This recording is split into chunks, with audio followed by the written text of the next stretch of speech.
இவ்வளோ ஈஸியாக குயிக்காக ஒரு காரக்கடலை செஞ்சிடலாமா? அட ஆமாங்க, கடையில் கிடைக்கிற மாதிரி அதே கிறிஸ்பினஸ், அதே டேஸ்ட், ரொம்ப குயிக் அண்ட் ஈஸியாக ட்ரெடிஷ்னல் வேல வீட்டிலே எப்படி ஈஸியாக செய்கிறதுன்னு இன்னைக்கு நம்ம பார்க்க போகிறோம்.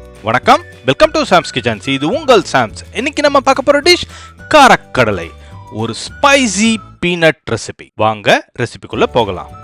ஒரு கடாயில் தாராளமாக சால்ட் ஆட் பண்ணிக்கோங்க.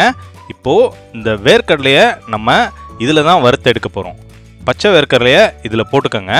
போட்டு நம்ம இந்த வேர்க்கடலை பட்டாணிலாம் கடையில் வறுப்பாங்க பார்த்தீங்களா, அதே மெத்தடில் வீட்டில் வறுக்க போகிறோம். இது மாதிரி நீங்கள் வறுத்தீங்கன்னா அந்த வேர்க்கடலை ஓவராலாக கிறிஸ்பினஸ் இருக்கும். இந்த மெத்தடில் ட்ரை பண்ணி பாருங்கள், நல்ல ஒரு ரிசல்ட் கிடைக்கும் உங்களுக்கு.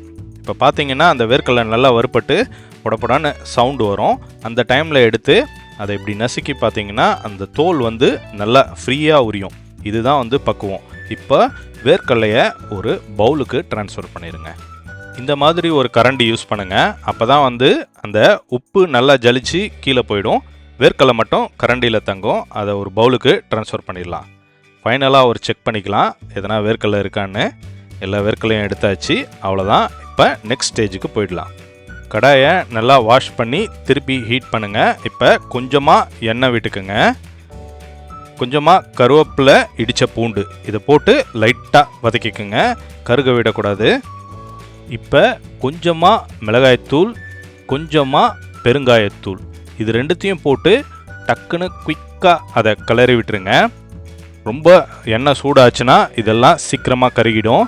இதுக்கு முந்தின வீடியோவில் நானே கருக விட்டுட்டேன். இப்போது திருப்பி ஃப்ரெஷ்ஷாக எடுக்கிறேன். ஜஸ்ட் ஒரு டிப்ஸ் தான்.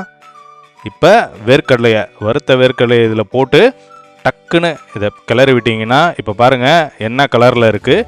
குயிக்காக அந்த கலர் சேஞ்ச் ஆகிடும். நல்லா மணிமணியாக சும்மா கண்ணாடி மாதிரி ஜொலிக்கும். தேவையான அளவுக்கு உப்பு போட்டு நல்லா அதை கிளறி விடுங்க. இப்போ ஆல்மோஸ்ட் ரெடி. ஃபைனலாக இதை ஒரு டாஸ் பண்ணிடலாம். எல்லாமே நல்லா கலக்கிற மாதிரி. இந்த மசாலா தான் போடணுன்னு அவசியம் இல்லை, உங்களுக்கு தேவையான எந்த மசாலா வேணால் போட்டுக்கலாம். அவ்வளோதாங்க. எவ்வளோ குயிக் அண்ட் ஈஸியாக ஒரு காரக்கடலை செஞ்சுட்டோம் பார்த்தீங்களா? இதை நீங்கள் கண்டிப்பாக ட்ரை பண்ணி பாருங்கள். அந்தி நேர தென்றல் காற்று, இஞ்சி டீய போட்டு ஆத்து, வேர்க்கடலைய ஒன்னா சேர்த்து. ஆஹா, எப்படி இருக்கு? இதே மாதிரி ஃபீல் உங்களுக்கும் வரணும்னா இந்த வேர்க்கடலையை ட்ரை பண்ணி உங்கள் ஃபேமிலியில் இருக்க எல்லாருக்கும் கொடுத்து உங்கள் டீ டைமை என்ஜாய் பண்ணுங்க.